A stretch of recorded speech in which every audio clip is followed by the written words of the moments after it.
I think the market is jockeying for preparing for either candidate to win. The polls are close, and so if the market is interpreting that it could really go either way, which it can, what we're seeing right now is confusion in the market. So up until this week, we've had a rotation into more value and small caps and alternative energy, which look like more of a Biden type of a win situation, with growth stocks being hit because corporate taxes would rise and regulations would increase. But now in the last couple of days, even with the sell-off, what we're seeing right now, a week out, is oil popping. Biden had gone, at least was perceived as going very negative in the oil and the natural gas market. Both are rallying on Tuesday. We see growth now actually outpacing a little bit in the small caps and the value. And of course, we have a huge earnings week coming up, so that's going to play. And I believe that the market right now is essentially, with the interest rates now down and the dollar down, looking more like it's pricing in maybe a Trump win. So it's both. If you can hedge for both, that's kind of what's happening right here.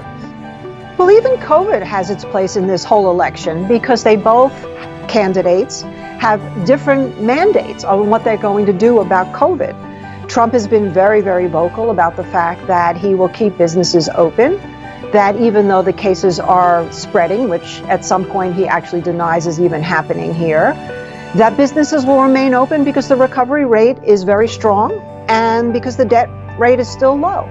But yet we do have cases going up. We have the ICUs starting to fill up. We have Texas that had a curfew. Now there's conversation about possibly some shutdowns there. So then in walks the Dems, and their mandate will be, let's keep everybody safe and close things down and have a mask mandate. So I don't know necessarily if the disease itself is taking the center stage as much as what the political action will be as a result of it. And again, confusing. So if you put all of that aside, if you just look at the numbers right now, we're certainly not doing as badly as Europe, as you know, is also going through a major shutdown right now. France at the top of the list right here when curfews weren't working. But here we're not really at that level, although we are increasing and it's pockets.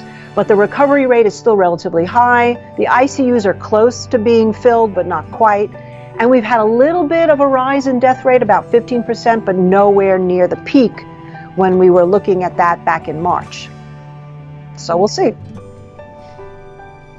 Well, again, it's going to be who wins, because as we know, Trump, unless it gets so out of control and the states start individually closing, which of course he has no control over, at this point, if we can stay open, that will be great. Now, certain industries are just going to be devastated no matter what if we have a continuing COVID situation, restaurants being the first, and the airline industry, of course, for travel.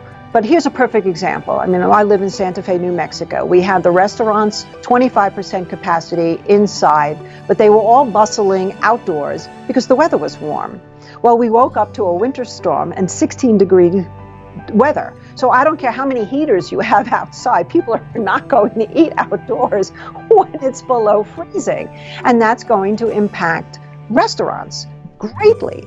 So what we'll see is, I think, certain areas will start coming back a little bit that doesn't require you to actually go out and mingle, while the whole entertainment industry, particularly restaurants and travel, will continue to be impacted the worst. And so we'll be sort of a divided economy until new measures can be taken to make things more safe. And that's, I think, the future as well. Is, do we have plexiglass in restaurants between tables?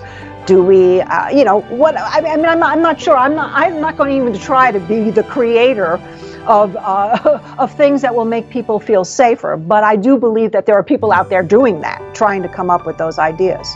Well, definitely the dollar continues to look like it's under pressure. That's for sure. And in fact, we've seen a big surge in Bitcoin this last week, or actually last couple of weeks, which has been interesting because people are looking at that as a safety play against the dollar and even the euro. But on the other hand, the dollar is still basically the darling in terms of the world's reserve currency, and that the IMF has $6.8 trillion of reserves, FX reserves in the dollar, versus only 2.2 in the euro. So the overall threat of the dollar really also, I think a lot will depend on what happens after the election, who wins, because the reputation of the U.S. on the world stage has gone down.